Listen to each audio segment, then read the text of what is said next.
Oh, bless you, love. Bless you. Is this man alright? Green grass, blue sky, back for a pilot on day that. Paul Breach, aka Snapshoteye, aka Beauty Beyond the Eye, is someone that has flown under the radar in recent months. Whereas previously, he's probably been the most tormented guy in the country. People have gone up to him, filming him and having a go at him in public. So why did people do this? Why were people just filming him in public when he was going about his day? And posting the videos online as if they had spotted some kind of mythical creature? Because he's a bit of an odd guy, but not in, like, a quirky way, in a kind of creepy way. He was a bit strange to younger women whilst being in his 40s. Like, look at this cameo he made for someone. Dolly. Hello, love. Hello, duck. Hello, babe. Hello, honey. Hello, sweetie. Hello, cupcake. Hello, my little delectable princess. Hello, my queen. Hello, my bubs. Hello, my boo-boo-boo. Hello, my little rhododendron. This goes on for a whole minute longer. Gut-wrenching, I know. On top of that, to add to the real-life walking meme factor, he used to make these weird first trap videos like numerous times a day, which would be strange for a teenager to do in this quantity, but Paul is 43. This content is not for you, Paul. No one, I repeat, no one is watching the Snapshoteye first trap videos and thinking, oh yeah, I want a bit of that. So he's now back in the spotlight, kind of, after Critical made a video about a pretty old clip of Paul's, where he hears about the tragic news of a plane crash. Oh, there's a plane crashed in Tanzania. Oh, blimey. Into the lake. Yeah, very normal reaction. He just can't stop first trapping. It is his duty. It is his duty to his country to first trap. Videos like this are what turns straight men gay and lesbians straight. In Critical's video, he also showed this absolutely bizarre clip where Paul is on TikTok Live pretending there's someone in the room with him by playing the most obvious soundboard you've ever heard in your life. Oh, bless you, love. Love. Fucking hell.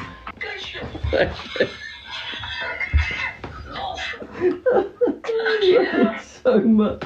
That is a fucking cracking impression of me, look. This is what TikTok Live does to a man. It drives him to insanity. So after I saw Critical's video, I decided to go and have a look and see what Paul's up to these days. Because I'm pretty sure both these clips are around a year old, and you know, maybe he's changed since then. Maybe, finally, at 43, he's accepting adulthood. But spoiler alert, no, it doesn't seem as though he has. He's still making the old first trap. Granted, he's not posting them every day like he used to, which very much upsets me, but he is still posting first traps. We're gonna have to turn that off now because I am beginning to salivate. When your fave song comes on, but you notice they are watching.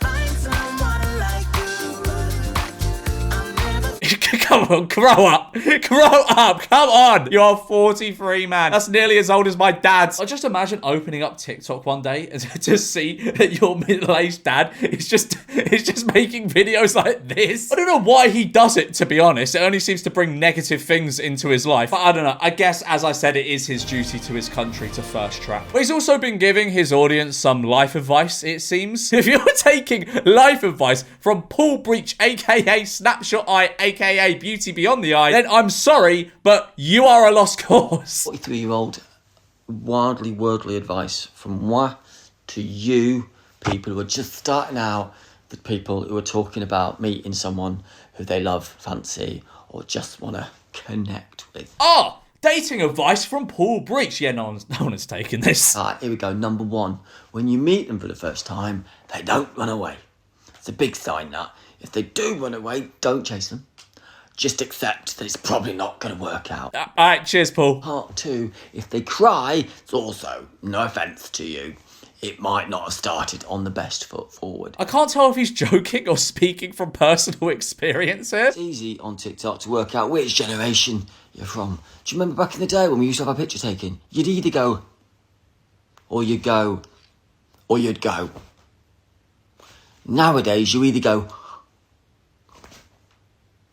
I wonder what went through his mind when he thought, yeah, that's a good idea for a TikTok. I'm gonna do that. And I know I've mentioned this, but he's 43. Like, I'm not mocking his age, but you cannot be doing this at 43. You cannot be doing this at 33 or 23. 13 is maybe where I draw the line with content like this. He also apparently still does TikTok lives, which seem fascinating. I'm just going to highlight it again, guys.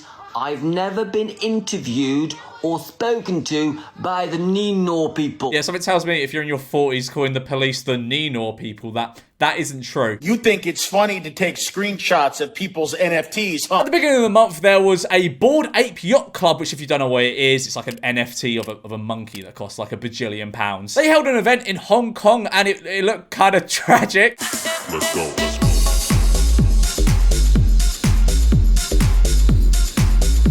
So I quote tweeted this with, "For the life of me, I cannot think of a single place in the universe I would want to be less than here." Which I think is a very fair statement from me. To which this guy called Ethan DG, who had some kind of variation of a bored ape as his profile picture, replied to me with, "To anyone making fun of the mosh pit, tell me one person in that crowd that looks unhappy." No one, because in the worst bear market in NFT history, we all still managed to come together and throw a sick event with some amazing people. We are so back. And a lot of the responses to his tweets were from fellow losers with NFTs as their profile pictures. I don't know why they're hating from outside the club. Yeah, man, I'll tell you what kind of club I want to be in. The Bored Ape Yacht Club. Sounds sick. Was a vibe. Only absents are hating. Exactly. Lots of jealousy in my mosh pit video. The lonely, the lonely person making fun of this must be having the time of their lives in their little dark basement. Rob, you collect NFTs.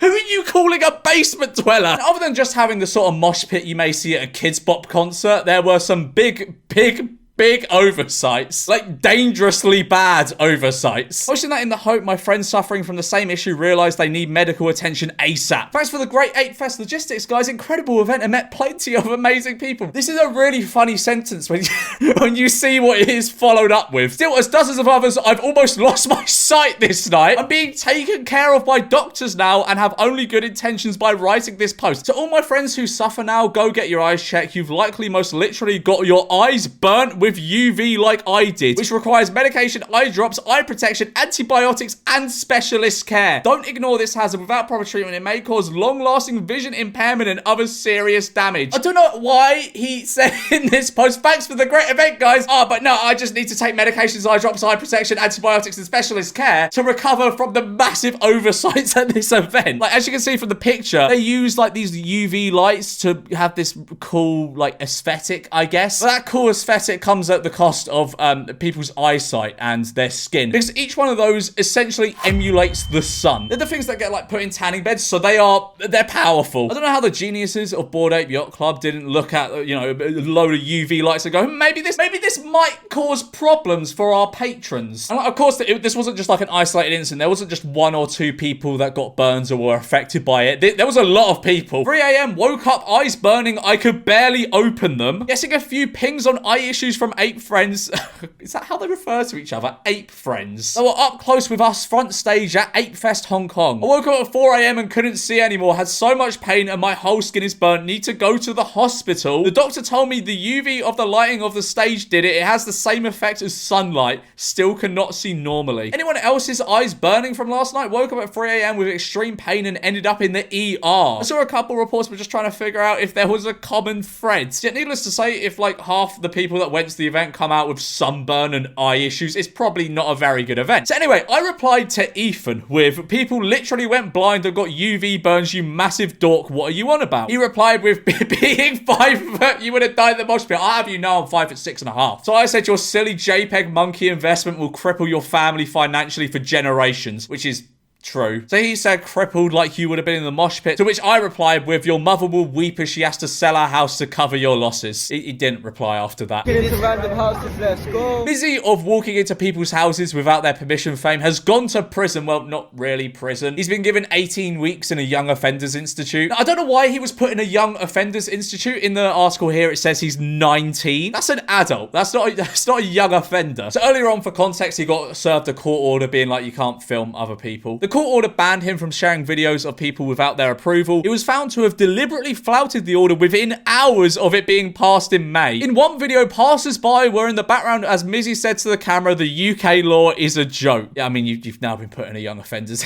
I mean, I'm not disputing the fact the UK law is a joke. Someone literally got 2 years in prison for murder the other day. The UK law is a joke. But yeah, it's kind of funny now. He's basically been put in like child jail. The judge also strengthened the star's social media ban, ruling that he could not share any videos, act with others to share videos, or contribute to other people's social media accounts for 2 years. Remember when he was getting like really cocky, being like, oh yeah, everyone's speaking about me now? Well, yeah, that went well, didn't it? I don't know who the hell you are, but you've just literally thrown a crumpet at me. Locked In is a Big Brother type show hosted by Foot Asylum on YouTube, where they get a load of influencers and YouTubers to live in a house with each other for a couple of weeks. In one episode, the streamer and YouTuber Angry Ginge was sent into the house while the housemates were stood in like a rectangle on the floor. His job was essentially to torment them into stepping out of the rectangle. It's kind of like a Mr. Beast type thing. And at one point, this happens.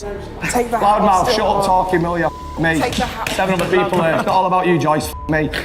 Jesus Christ, you're one of them actually. Just so loud. Yappa, yappa, yappa. Have your moment. Have your 10 minutes. You need them. Have your 10 minutes. You're gone after this, by the way, so enjoy. You're gone after this, by the way, so enjoy. Have your 10 minutes, honey. It's fine. I'll have 10 minutes. You need it. Like, I hate it when people act like this, to be honest. And after the fact, she apparently went and said she didn't realise who he was and she thought he was a producer, which, I mean, it doesn't make it better. Like, this is the point of the game, to have Ginge come in and wind you up. Whether it was a producer or a big streamer, it's strange to kind of act above them. Now, a dastardly crime seemed to have taken place off camera, and we're going to investigate. This is the stupidest thing I have ever seen in my life, just a warning. So Madame Joyce, the person he was arguing with, posted on her story, "Can't wait to address why this random crumpet is in my hand. A certain Ginger failed to tell people he used it to assault me." And that's how the whole argument started. Aha, we have a classic case of crumpet assault. I hope we can all see to it now that Angry Ginger's career is tarnished. Editors weren't saving me, they were saving you, honey. It's just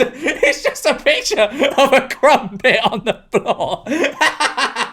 And she also posted, in case some people need to be educated, it was the definition of assault. He threw a crumpet at you.